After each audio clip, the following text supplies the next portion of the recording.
दोस्तों, आज का विषय है हास्य का हमारे जीवन में क्या योगदान है। हम हास्य से इस दुनिया को क्या प्रदान कर सकते हैं और लाखों करोड़ों लोगों के चेहरे पे एक छोटी सी मुस्कान ला सकते हैं। तो आपके चेहरे की मुस्कुराहट कभी जानी नहीं चाहिए। परमात्मा मायूस और उदास चेहरों से नहीं मिलता, वो हमेशा खुशहाल और हास्य से भरे हुए चेहरों से मिलता है। एक बात का हमेशा ध्यान रखिए, अपने चेहरे की प्रसन्नता को कभी गंवाइए मत। अकारण प्रसन्न रहिए।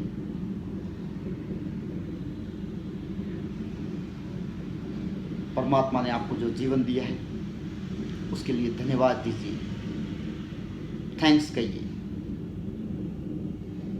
हमें कितना खूबसूरत जीवन है उसके प्रति कृतज्ञ रहना होगा और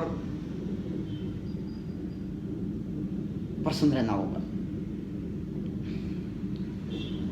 हमें थोड़ी साधना करते करते थोड़ा मुस्कुराना भी सीखना होगा। मैं तो थोड़ा नहीं बहुत ज़्यादा बोलूँगा कि बहुत मुस्कुराना चाहिए। एक बार चार्ली चैपलिन ने कहा था कि अभागा है वो दिन जिस दिन आप खुलकर हंसे नहीं। अभागा है वो दिन या दुर्भाग्यशाली वो दिन है जिस दिन आप खुलकर हंसे नहीं। हम देखते हैं जो जो हम बड़े होते जाते हैं, दिमाग में कचरा बढ़ता है, ज्ञान का दम हो जाता है, हम मुस्कुराना कम कर देते हैं। हम देखते हैं कि ये छोटा बच्चा कितना मुस्कुराता है। अगर हम उसके सामने देखकर मुस्कुराते हैं तो वो हमें रेस्पॉन्ड करता है, हमें जवाब देता है। हमें मुस्कुराते रहना चाहिए। हमारी मुस्कान बहुत अनमोल होती है। वैसे भी नूरानी हंसते हुए चेहरे को सब पसंद करते हैं। चार्ली चैपलिन ने एक बार एक वाकया सुनाया जिसमें वो एक जोक सुनाते हैं। जब वो पहली बार जोक सुनाते हैं बहुत ज़्यादा लोग हंसते हैं। वही जोक दोबारा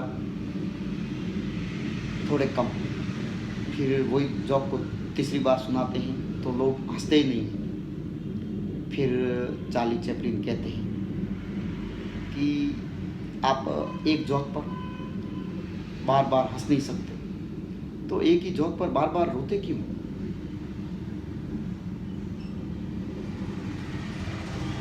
हमें हर छोटी समस्या को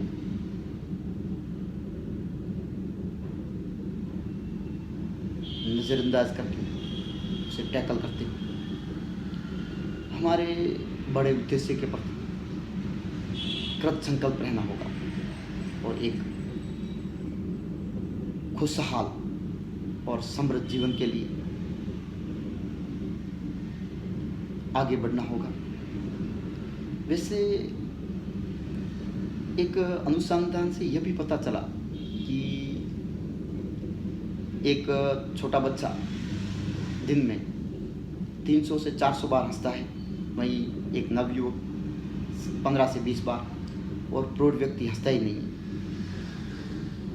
तो हमें इस बात को समझना होगा और आगे बढ़ना होगा कि हम जीवन में हास्य को प्रभावित नहीं होने देंगे। हम आधुनिक युग में अभी देखते हैं कि एक फ़ोन की कॉल हमारे हास्य को, हमसे छीन लेती, हमारी मुस्कुराहट को छीन लेती। ऐसी नकारात्मक भावनाओं की गठरी को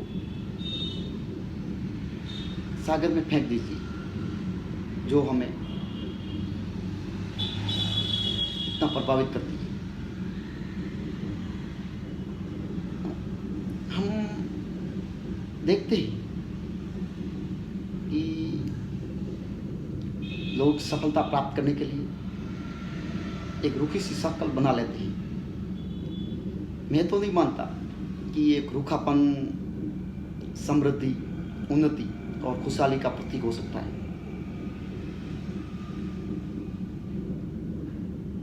हम देखते हैं कि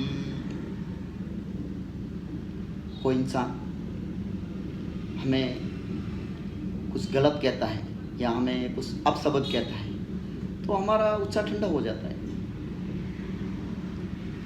हम ये नहीं सोचते कि वो आगे वाला इंसान अपने मस्तिष्क का कचरा बाहर निकाल रहा है और हम उस कचरे को पकड़ने के लिए तत्परता से तैयार रहते हैं और वापस कहते हैं कि ये बात तो मैं ज़िंदगी भर याद रखूँगा।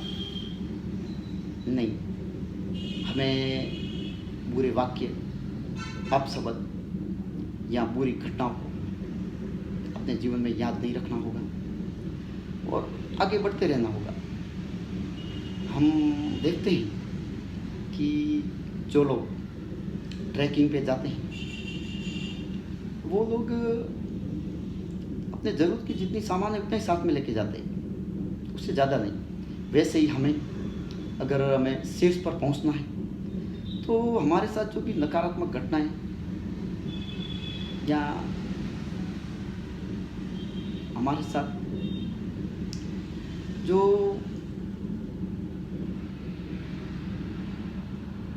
नेगेटिव सिचुएशन हुई उसको हमें भूलकर आगे बढ़ते रहना होगा। हम होता क्या है आजकल हमारे जीवन में, हम हास्य को तो महंगा हीरे की तरह और गुस्से को एकदम सस्ता कर हर जगह गुस्सा कर लेते हैं। हमें उसकी जगह हास्य को सस्ता, बिजली, हवा, पानी की तरह, प्रकाश की, सूर्य की रोशनी की तरह एकदम सस्ता करना होगा हास्य को और गुस्से को हीरे की तरह महंगा करना होगा। हमें जीवन में आगे बढ़ते हुए अपने जीवन को खुशियों से ओत-प्रोत करते हुए दूसरों के जीवन में खुशियाँ प्रदान करते हुए प्राणी मात्र के प्रति कल्याण की भावना रखते हुए खुशियाँ बांटनी होगी। हमें हर समय मुस्कुराते रहना होगा। हमारे अंदर की द्वेष, बुराई, अहंकार, निंदा, इन लक्षणों को या एक गठरी बना के सागर में फेंक देना होगा, जिससे कि उन शब्दों से किसी के भी जीवन में दुख ना हो, किसी के दिल को ठेस ना पहुंचे। तो हमें जीवन पथ पर हास्य और खुशहाली के माध्यम से आगे बढ़ते रहना होगा और लाखों लोगों के चेहरे पे हास्य रहे, खुशहाली रहे, समृद्धि रहे। ऐसे भाव रखते हुए हमें एक सतयुगी दिव्य आत्मा बनते हुए आगे बढ़ते रहना होगा। हमेशा मुस्कुराते रहना होगा। मुस्कुराते रहिए, मुस्कुराते रहिए, मुस्कुराते रहिए और अपने जीवन के उद्देश्य को प्राप्त करते रहिए। जय हिंद, जय हिंद।